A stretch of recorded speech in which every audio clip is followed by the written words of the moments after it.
Hello friends, and welcome to the Hanged Man in the Moon. If this is your first time here, welcome. Thank you for coming. I'm pleased to meet you. If you've been here before, thank you for returning. I'm truly honored. Friends, if you are a returning visitor, you know that this is my series in which I use tarot and oracle cards to help me explore topics related to living the intentional life. And you also know that this is part 2 of a 2-part reading for this week. Now, the spread I've been using for the last 3+ lunar cycles has been a very large, intense spread based on the tree of life, the Kabbalistic tree of life.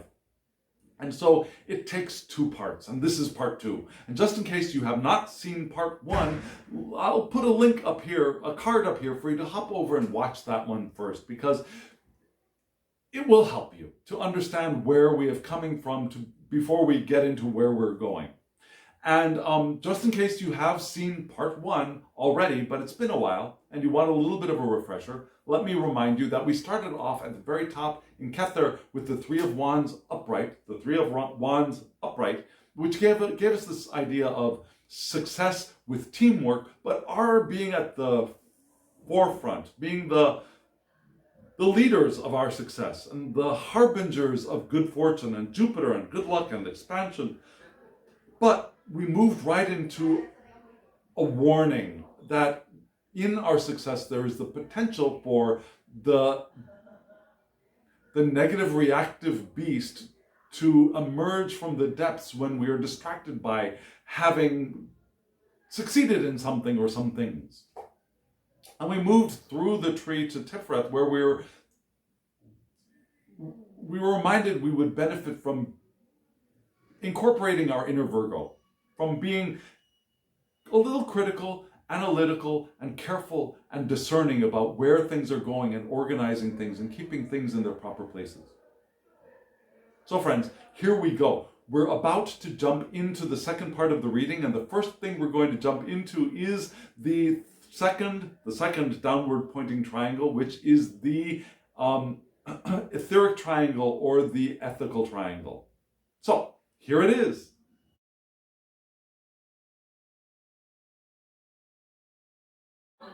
That was the etheric triangle or the psychological triangle.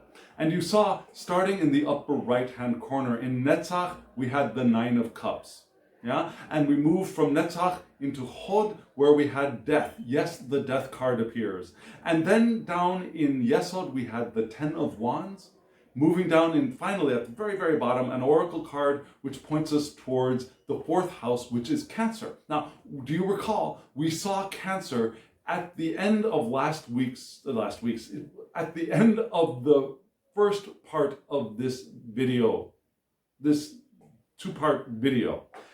We had Cancer appear in the 6 of Cups, right? So we got Cancer down here, and we had Cancer in the 6 of Cups in the first downward pointing triangle, which is the emotional triangle.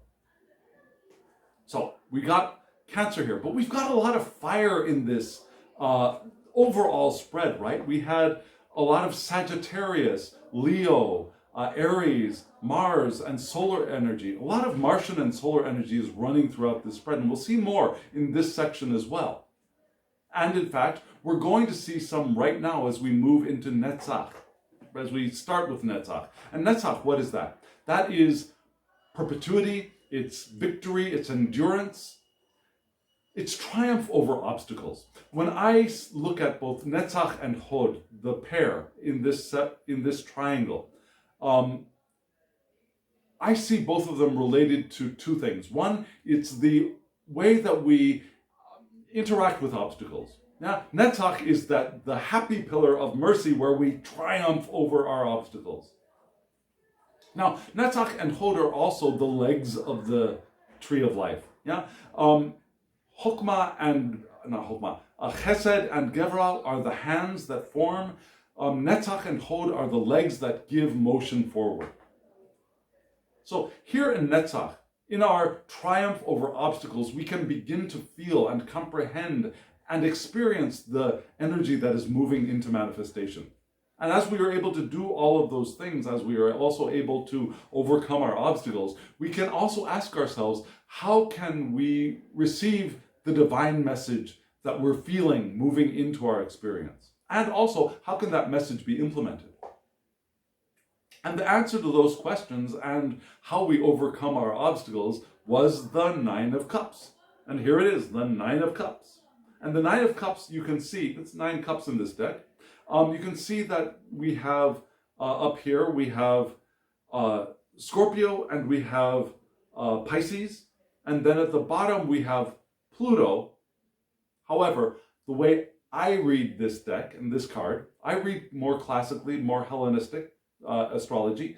So to me, this Nine of Cups points to the Scorpio decade of Pisces and its subruler, Mars, or Pluto, or Mars, which is from which the fixed aspect of mutable waters vital attributes enter our world. Yeah? Fixed aspect of mutable the fixed aspect of mutable waters vital attributes enter our world. Sorry. Distracting sounds are pulling my mind away from what I'm trying to say. And you know, the Nine of Cups card is in the Smith-Waite system, and some people even see the Marseille Nine of Cups card as being the wish card. We got that a little bit here as well. Now, our wishes can be fulfilled and attained here in the Nine of Cups card, which is nice, which is wonderful, but also a cause for caution. Yeah, we should be careful of what we wish for, but also we want to be sure to remember that in the fulfillment of our wishes, a door can be opened for the reactive monster from beneath to swim up. So yeah, wishes fulfilled. Hopes will be realized, which is wonderful. What a wonderful message to receive from the divine. Yeah? Our passions can be supplanted by exalted love. That's wonderful. Now, before we move on, I don't know if you saw, but in this card, there is a constellation here. Which I think points to the caution that I was mentioning. Do you see the constellation there? Well, let me show you just the constellation right now. That was the constellation of Cassiopeia. And it kind of looks like a chair, according to some people. Looks a little bit more like a lightning bolt to me, but it's like a recliner, a lounge that you would use at a pool, kind of shaped like this, yeah? And Cassiopeia was the queen of Ethiopia, the wife of Queen Cepheus, and she was very beautiful, and she was very vain, to the extent that she said that she and her daughter Andromeda were more beautiful than the daughters of the god Nereus, who were called the Nereids, the water nymphs, the water sprites and nymphs. And so Poseidon got pissed off at her. Poseidon, if that's the right, Neptune's Poseidon, yes. So Poseidon got pissed off at her, got angry at her, and so decided to chain Andromeda up to a rock and send a monster out to get her. And so Perseus had to go and save her. Yeah? Perseus managed to save her and kill the beast and then marry Andromeda, but still the gods were not happy at Cassiopeia, so they tied her to her chair and threw her up into the sky, so she would always be upside down, facing the earth, suspended in space. That was her punishment. Sometimes being cast up to the sky was a wonderful testament and an honor. Sometimes being cast up into the sky is apparently also a punishment. So, Cassiopeia, that's the cautionary tale. Yeah, she had this beauty, she had power, and her inner beast, in her success of vanity, burst forth, and instead of saying, yes, we are beautiful and everyone is beautiful, no, she had to be the most beautiful. She and her daughter had to be the perfect ones, you know? Like we mentioned Midas being the one who had to have the most stuff and the most gold and the most money. She had to have the most beauty. And that releases the Kraken from within us, not sent to us by Poseidon, but from within us. That Kraken monster beast arises of destruction and hurtfulness and sometimes betrayal or vengefulness or whatever it is. So in this Nine of Cups card, with its wish card, the hopes being fulfilled, we also have that cautionary note of, remember, be introspective in our success. Yeah? Also, an alliance with a wise person could be possible with this card, which would be wonderful. I would think that would be wonderful for me. This is a card of agape as well. Agape, spiritual love based on cooperation, which we had in the Three of Wands card at the very top of this. It's echoed here. Wisdom in affairs of the heart. Jealousy causes a rift. That beast, jealousy might be one of those beasts that could appear in the middle of our success. So again, we're asked here, in addition, we were asked in the Virgo card with the Queen of Discs, we're asked again here to analyze our thoughts and feelings and actions and how are we being and who are we being in the world in the midst of our wishes being fulfilled and our success. Yeah? So we move here. That's how we receive the divine message and how we implement it in the world. And that moves us into Hod. What is Hod? Hod is mastery, its splendor, its glory, and submission. And it's that submission thing that I think is the most significant for me in the Tree of Life, especially with this spread. It's submission. What to what? Submission to the obstacle. In Netzach, we are victorious over the obstacle. In Hod, we submit to the obstacle. What does that mean? It doesn't mean that we are overwhelmed by it or we're defeated by it, but that we submit to its presence. We acknowledge that it is, rather than resisting it and trying to smash it out of existence, we acknowledge its presence, and in so doing, we find our way around, over, under, or through. Yeah? In this Sephirah, we're also able to give form to the symbolic realm that we accepted and realized in Netzach. Yeah, so in this spot, we have philosophy and all of the rational understanding of those symbols that we received in Netzach. Philosophy, mathematics, religion, spirituality, and they're compartmentalized into categories for our brains to be able to pick up and turn around and examine individually. That's the breaking apart and looking deep into things action of the conscious mind. And again, Netzach is putting motion into the Tree of Life, along with Hod is putting motion into the Tree of Life along with Netzach. Hod, we're in Hod. And in that Hod spot, in that spot of submitting to our obstacles, in that Hod spot of giving form to the symbol, of being discriminating between our understanding of the symbols. So this is philosophy, this is mathematics, this is ethics, this is, you see where I'm going?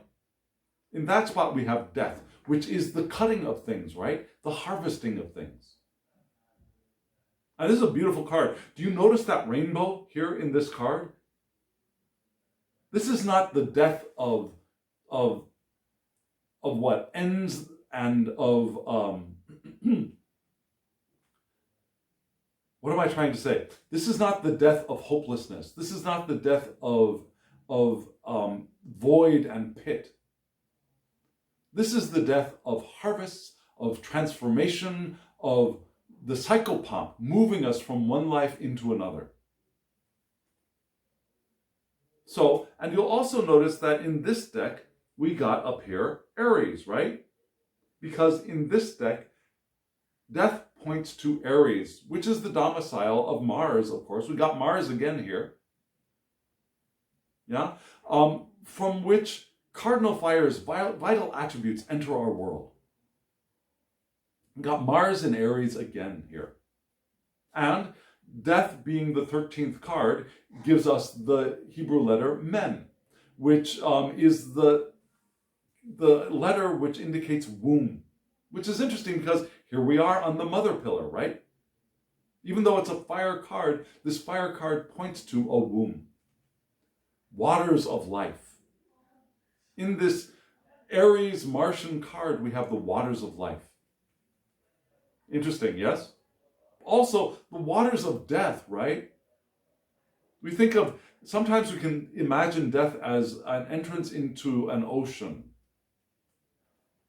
or being absorbed back into the waters of the planet, in the world, the earth as well as the waters of the world.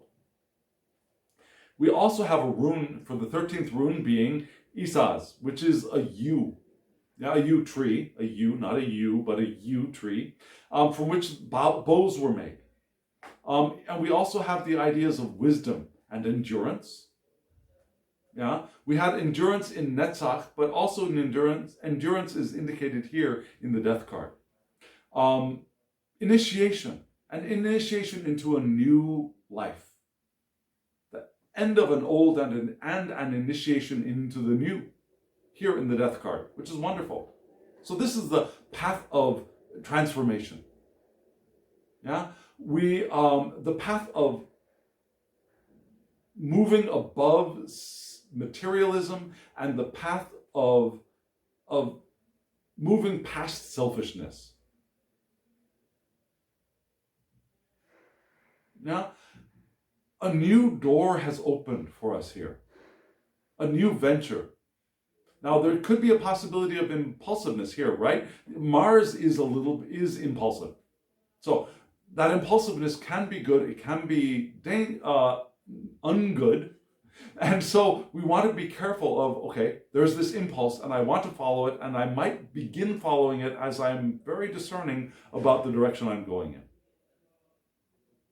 So I want to be aware of my situation. I want to have a truthful viewpoint of who I am and where I'm going. My energetic mental activity wants to be put into service of my own good and the good of others rather than into a reactive mind. We want to follow our creative trends here. Now, there's a lot of creativity in this card, in this deck, because of it being Aries and Mars, again, fresh out of the gate. Innocent and pure and energetic and hopeful and optimistic, and I can do anything. And so we still want to be careful where we're going. And know that the womb is being inseminated here. That mem, the womb, and the waters of the womb are being inseminated now. And so we haven't accomplished something, but this is a transition. A door is going to be opened, or is opening. And that moves us into Yesod. Yesod is our foundation. It's the platform from which manifestation will occur. And here in Yesod, we had the 10 of Wands. And what is Yesod? Again, foundation. It's the vehicle allowing movement. It's the turbine, the dynamo, if you will, that causes the material realm to be filled with motion and life. Without Yesod, the earthly realm would be dead and lifeless. But motion and life is fed into material form by Yesod. It's the link between mind and matter. Thoughts become things. Things also become thoughts. The Yesod, just like Tiferet, is a turbine that allows energy to flow down and up as well. So, this is the engine room of creation. And in our engine room, we've got a really good card, a beneficial card of the 10 of Wands. which is, as you can see, 10 wands. We've got a box down below and 2 triangles pointing up. So a very secure foundation with the 4 and 2 very powerful upward pointing triangles.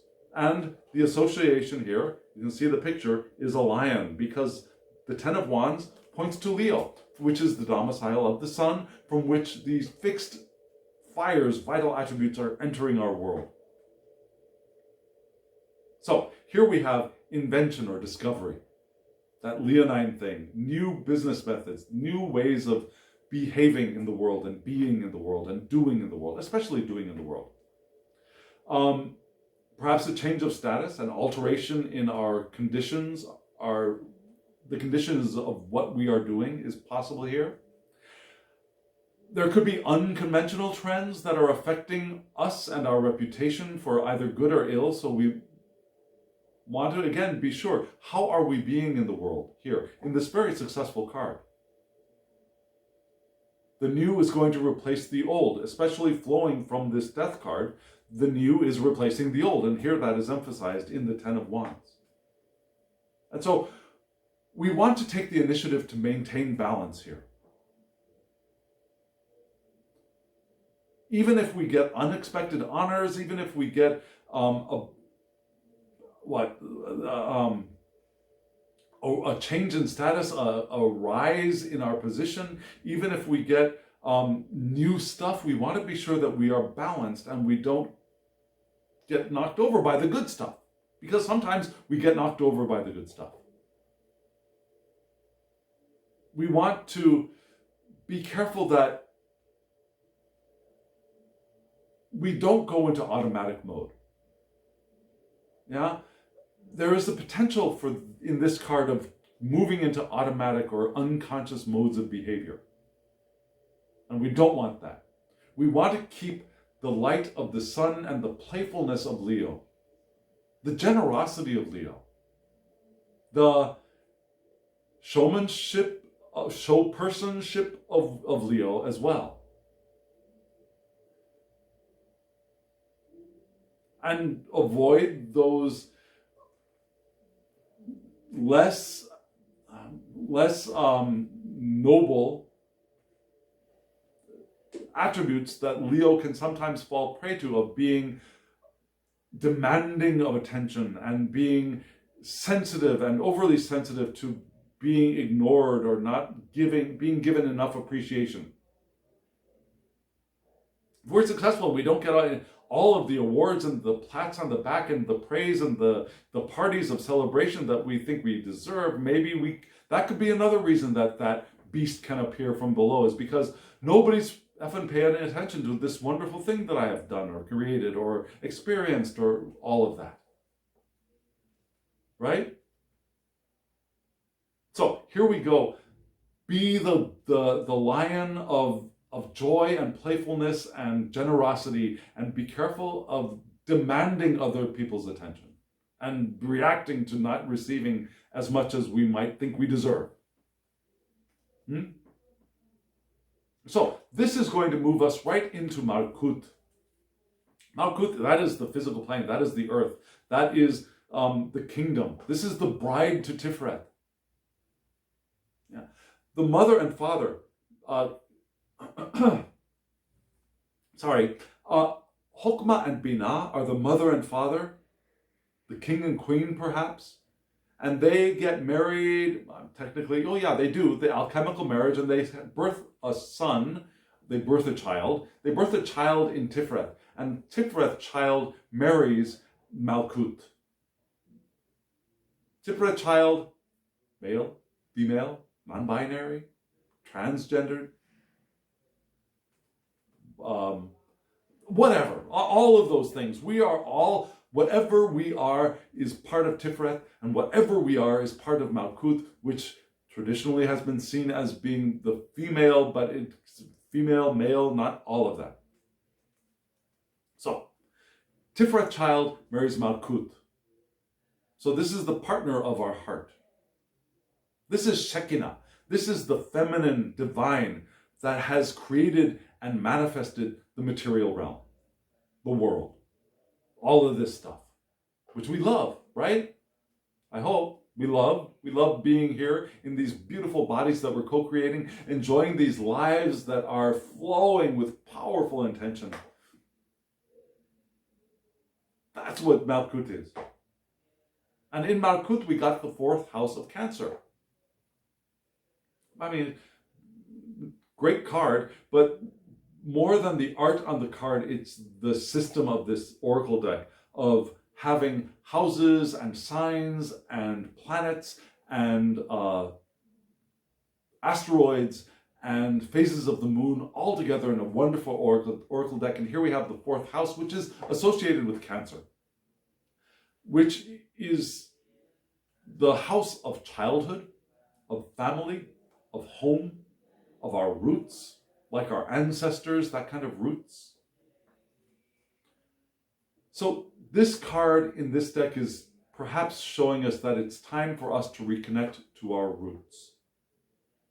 Spending time with family is great if we can, either face-to-face or online. Like, I can't spend time with my family right now because I live in another part of the world. I live in the almost the opposite end of the globe. But we can connect by internet, by video chat, by email, by text messaging. There are many ways for us to connect. Yeah, so spending time with family is wonderful, but that is not the end of the message. Also, delving into our family stories would benefit us now. Where have we come from?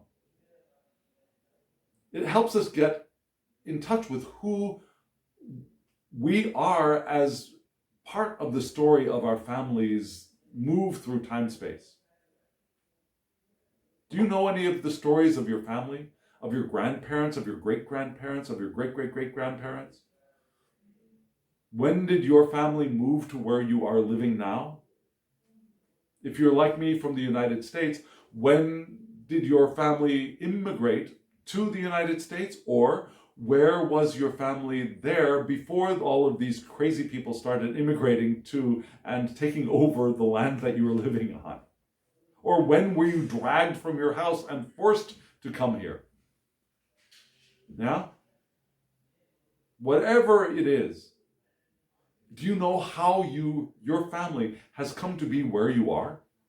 And I'm not just talking about 100 years, but if you have the blessing of being able to search, hundreds of years.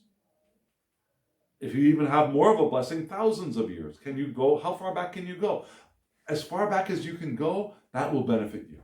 Now, that doesn't mean that just because if you can't go back more than 50 years that you are somehow less than other people. That's not what I'm saying. I mean, records are lost. Records are deleted. Records are cut. Records are non-existent because somebody was kidnapped from one part of the globe and dragged over to another part of the globe. So there are reasons, and not having that long history is not an indication that you are less than anybody else. But going back as far as we can is a benefit for us. And a lot of us, I think, are ignoring our own family histories.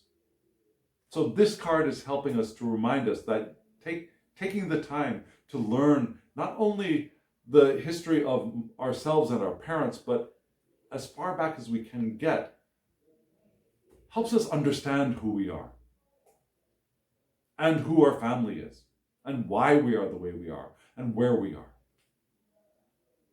Also, there's perhaps you might think it's superficial, but fixing up our physical environments can be beneficial in this card as well. Clean up our home space and our office space, if we have an office. Clean it up. Having an environment to live and to work that pleases us is wonderful for clearing up our energetic state. Living in and working in a space that feels uncomfortable, cluttered.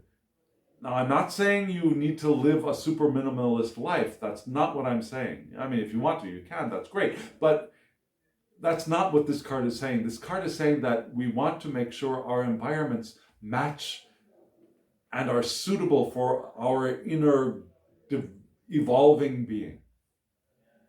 And the more comfortable and joyous we are in our living spaces with what we have and what we are carrying forward in time space, it will benefit us. And the more stuff that we feel oppressed by and cluttered by and boxed in by, and oh my God, I've got to clean all this stuff, and when it becomes a burden or distracting, then it's time for those things to move on. Does that make sense? That's what this is reminding us to do. Because perhaps if we can do that in our success, if we can clean up our environment, maybe that beast will be tamed.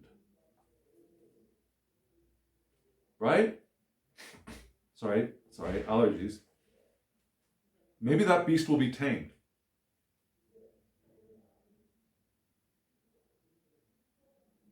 And you know the title of this two-part reading better than I do, because I haven't titled it yet. But the title is going to be something about the beast.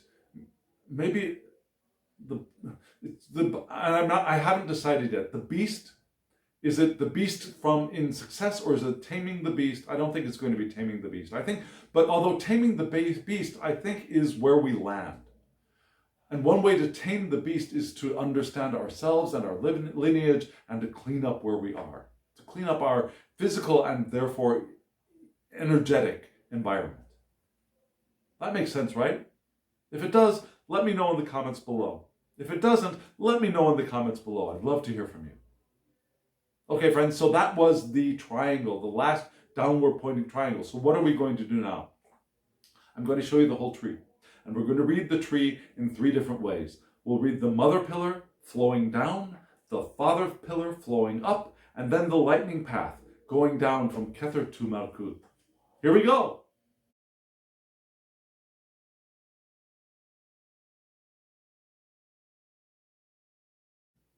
That was the entire tree of life, right? And I know it's difficult to see because this is a very vertical spread on a very horizontal screen. All of our digital media is very horizontal, and this is vertical and it's long, and so squishing it down, we get a very small image, I know. But still, you got a sense of it, right? And we've seen the bits already. And so we're going to start off with the mother pillar. The mother pillar, which is the Shekinah, it's Sophia, it's the Holy Spirit, whatever you want to call that, the divine feminine, moving down the tree into manifestation. And it's called the pillar of severity. Now, it's the pillar of severity not because of mommy. Do you remember Mommy Dearest? No wire hangers. Okay, it's a cultural reference based on a story about Joan Crawford, the movie star, and her daughter, Faye Dunaway. Anyway, so that's neither here nor there. It's not that kind of pillar of severity of beating your daughter because she uses wire hangers, for example. It's severity in that we're going to limit things. We're going to make it manifest. Things are very open and vibrant and energetic and wonderful in the non-physical. But to manifest, things need to be condensed and made hard and fixed and secure and have sharp edges and soft edges, some, but sharp edges and solids. So that's a severe thing in comparison to the non-physical nature that we all emanate from. It's that idea of moving down in severity from the non-physical into the hard, solid physicalness of the material realm that we are in. But it's a joyful thing. We want to be here. Do you know that? Do you know that you wanted to be here? You do want to be here. There is that essence of eternal nature that you are that wants to be here, and that is intentionally here. Yeah? So, that mother pillar of the tree of life begins at the top of the mother pillar with Binah, the all-mother, and it moves into Gebra, into Hod, those 3 Sephirah. And we begin with, in Binah we had the king of discs. Wow. Second time I almost went there. Yeah. The king of discs reversed, which was Taurus, right? But here we had that idea of Midas. Be careful. Mean old Midas, your inner mean old Midas might be coming out. That desire to indulge our impulses without question. I am successful, and so I am deserving, and I will step on everybody and anybody, whether I'm aware of it or not, and it doesn't matter because I am king. Right? So we start off the pillar of severity with this warning sign of be careful, your success doesn't turn you into this.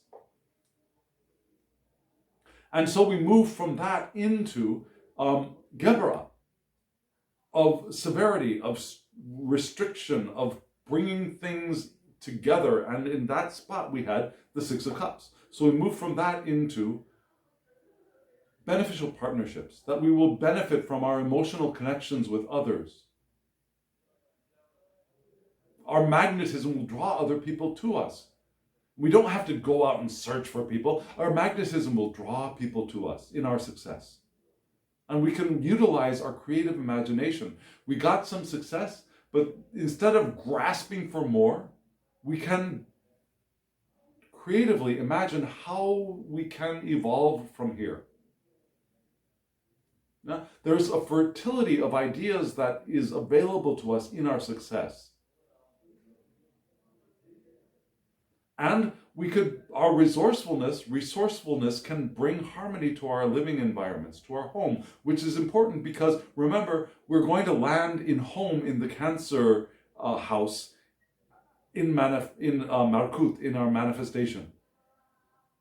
So we move from Taurus, Venus Taurus reversed, into Cancer Scorpio with the moon and Mars in Capricorn,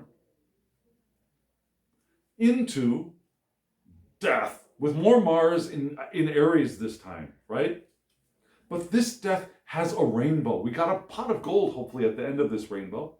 But we've already got the pot of gold. We've got the pot. Now here's the rainbow. Yeah? So as we've moved through this success, there is a new door potentially opening for us. If we can move through the reversed king into our love affair with others, with life, with our resourcefulness, we will discover a new door opening for us. New ventures. And still being careful to guard against our impulsiveness, our negative impulsiveness. To keep our youthful added viewpoint of Mars in Aries, to follow our creative trends that were initiated here in the Six of Cups. To follow those here and allow ourselves to transform rather than trying to maintain a position of king of the universe as Midas. We want to take our success and transform ourselves and evolve into our next path of being. Yeah? So that is the pillar of severity moving into our home in Cancer, in the fourth house. And so now we're going to look at the father pillar. What does the pillar of mercy show to us? The pillar that is us opening up to reconnecting with the divine, with the Ein Sof, with the divine oneness, the eternal natures that we are, and the eternal natures that we are, which are inextricably united with the oneness of the divine. Right? If the palm of the hand is the divine, and we are the eternal natures as fingers manifesting in these bodies at the very tip with these fingernails, perhaps. Yeah? This is inextricably linked to this, because this hand cannot be severed. This hand of the tree of life, of manifestation, cannot be severed. And so, where do we begin? We begin at the bottom when we've opened ourselves to rising above. So we begin with Netzach. And so that we begin with the 9 of Cups. We begin with another Cups card. Yeah? Where are you, 9 of Cups? Come to me. Come to me. There you are. Yeah, right here. So, yes. 9 of Cups. Netzach. We have here the Scorpio decadent of Pisces here with Mars. Yeah, and again we got Jupiter shining its light in Cancer as well here. So we got more Cancer highlighted as an exaltation of Jupiter in Cancer. So we begin the upward ascent on the Father Pillar of Mercy with our baser passions supplanted by exalted love. Emotional stability, but also domestic harmony, alliances with people that we love, people around us, with alliances with the wise person. Our interpersonal relationships are going to be beneficial for us. We have wishes fulfilled. That's how we begin. And a cautionary note that we don't want to become Cassiopeia, saying that we are the best in the world and better than all of you other gods. Right?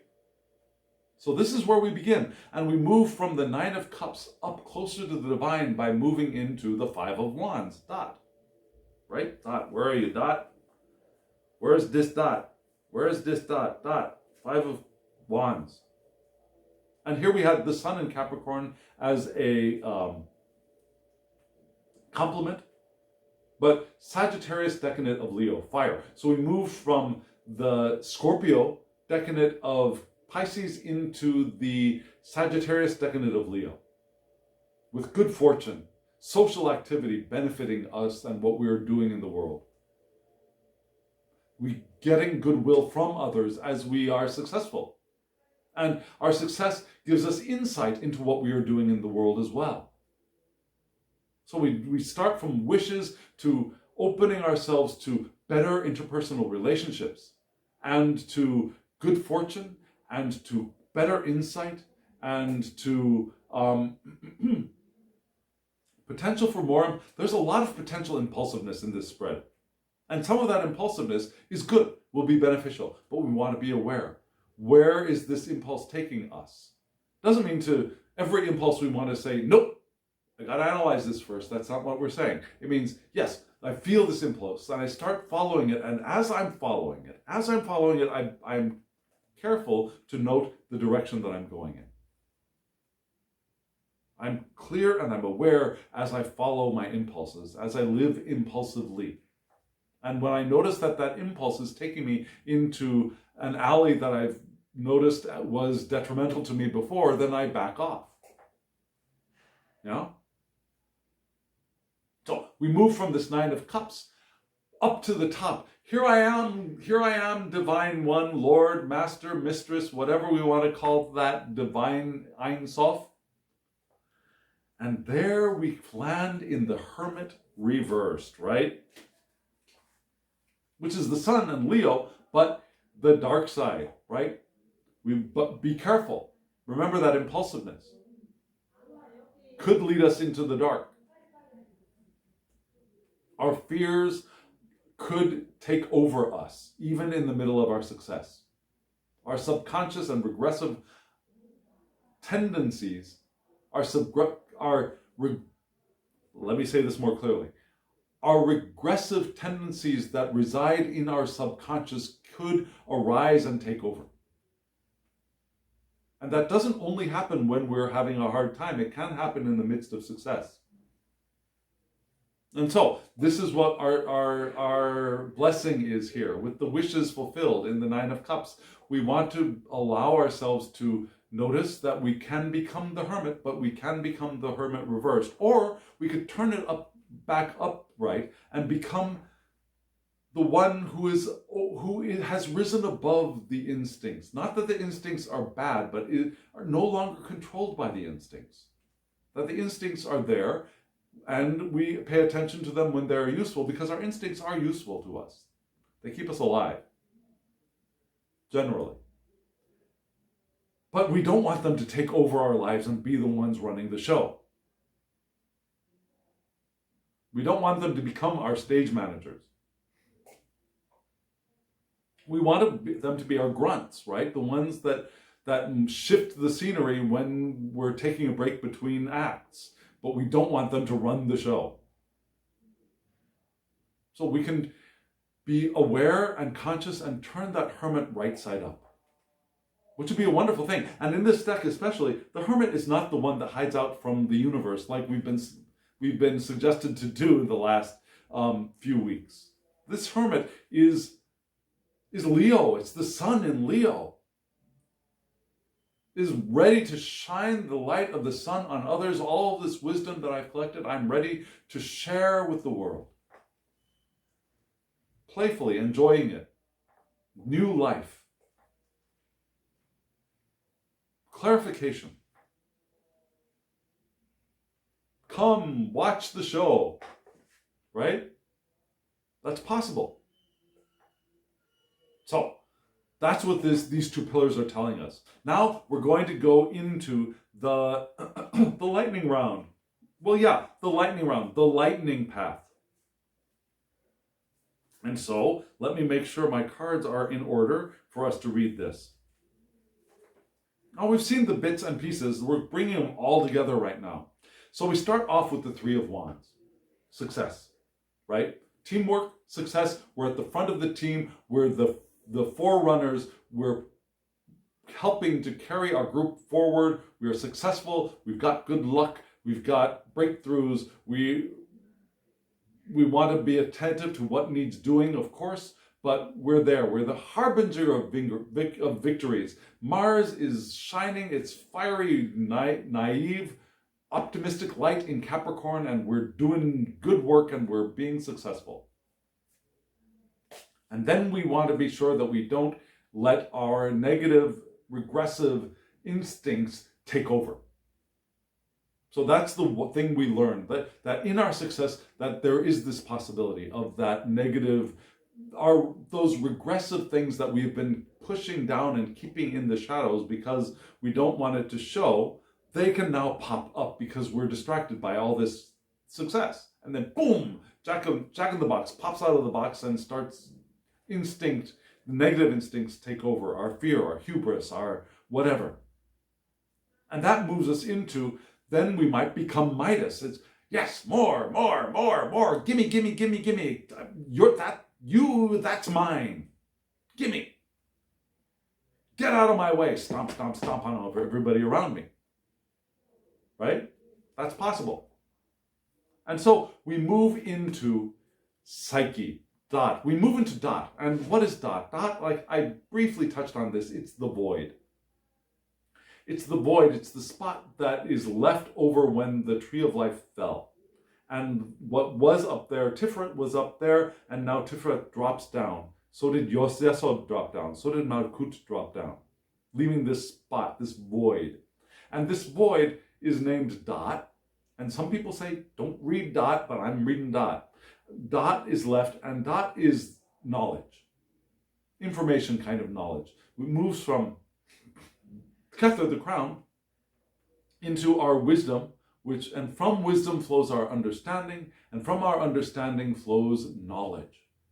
So what do we know? What do we know? We know here psyche. Do you know psyche? Psyche, well, for one thing, psyche is a comet. But it's also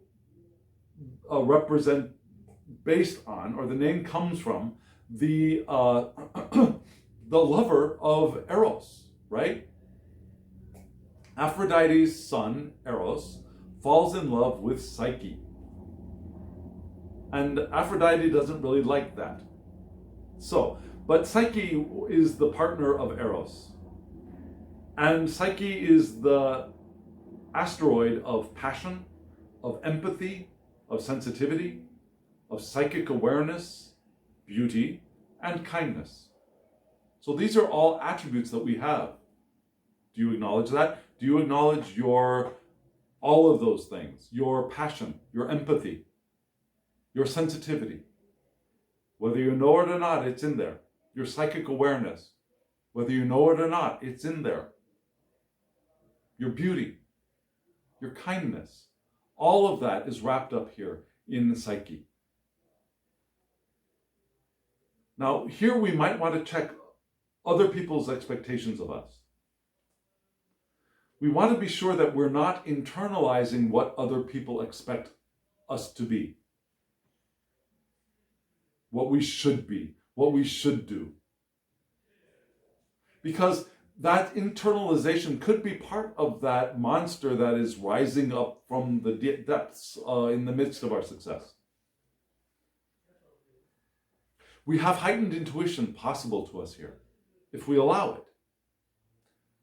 Our sensitivity can help us turn the worst feelings into beauty and positivity here, which is a wonderful message for us to receive from these two cards in reverse, right? From these two guys. This can be healed by psyche, by our sensitivity and our ability, our innate ability to turn those worst feelings of greed, of stomping on other people, of demanding attention, of doing those things into beauty. And it can be done. And if it is done, if we do allow ourselves to move through this knowledge that we can be better than we are, and we don't have to be what other people think we are. We don't have to internalize those expectations and try and match them or become them, right? We want to be who we are, knowing the beauty that we are. So that moves us into what? We move into the Five of Wands, where we have good fortune, business. We got Jupiter expanding ourselves, expanding us. Goodwill from those around us is helping us to expand. We're able to transform ourselves, get ready for the new things that are about to come. We gain through our understanding of the environment and who and what is around us. And that moves us into an emotional connection, right? In the Six of Cups, where our partnerships benefit us, the emotional partnerships. We find our willpower is fed by our emotional interactions, our affectionate interactions.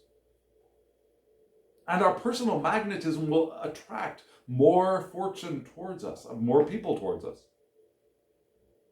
And our resourcefulness will bring harmony to our environments.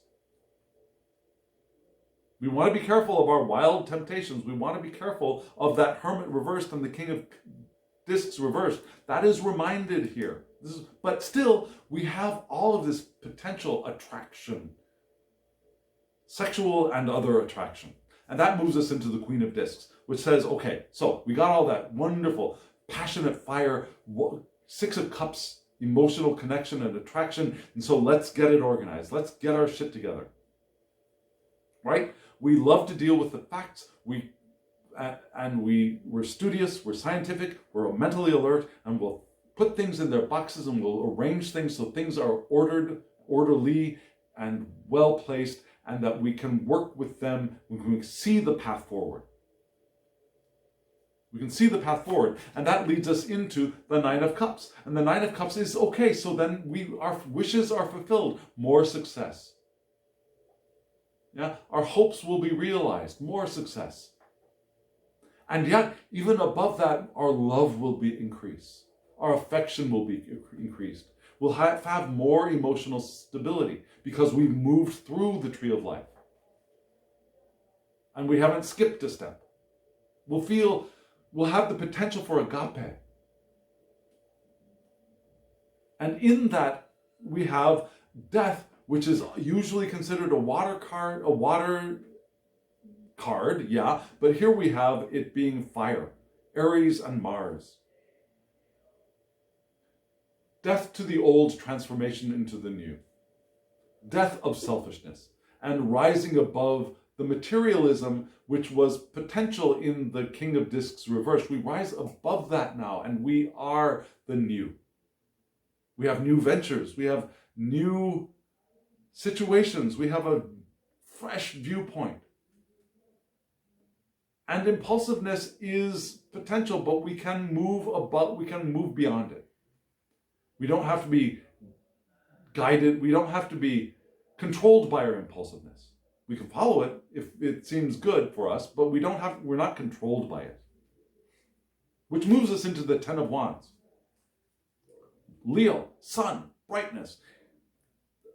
Unconventional, sure. New replacing the old, sure. But enjoyment of who we are, what we're doing in the world. Enjoyment of playfulness, enjoying being with people, enjoying shining the light of our loves and our passions on those around us. Enjoying lifting other people up as well. And getting ready to move up the dry path of the zodiac, right? That's the return path to Kether. The return path to the top of the zodiac. And we'll go through some darkness to get there, but we get there back to the light. And so we move from our Leonine state into our home.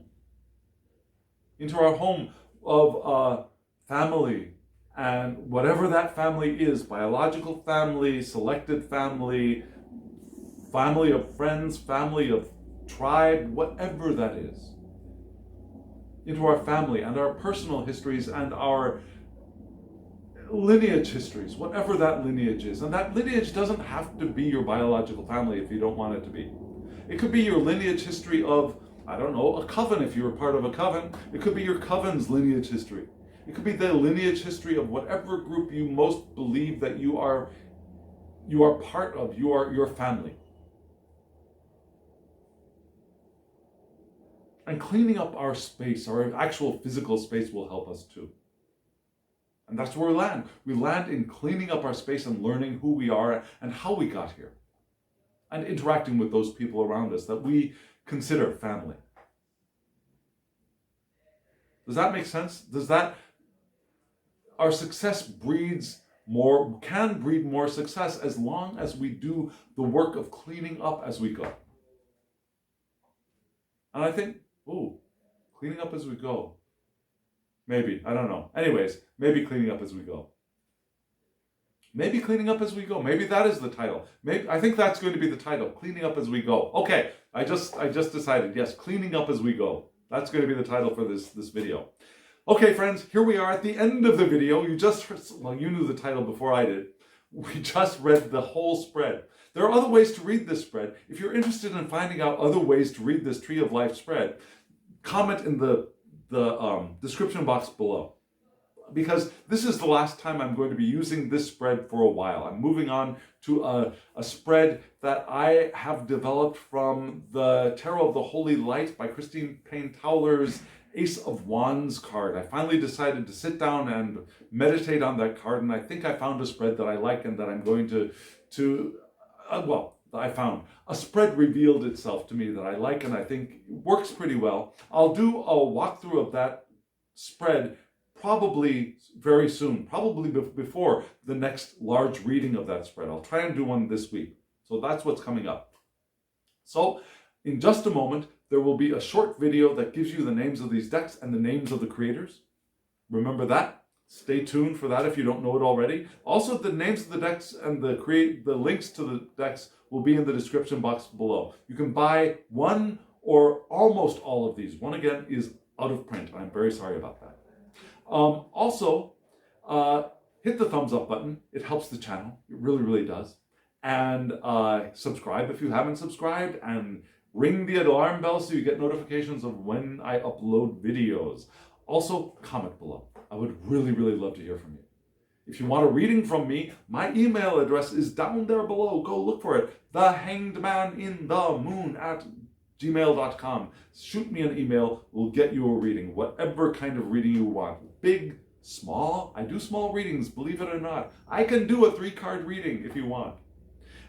So let me know. Name your system if you want to. And also, friends,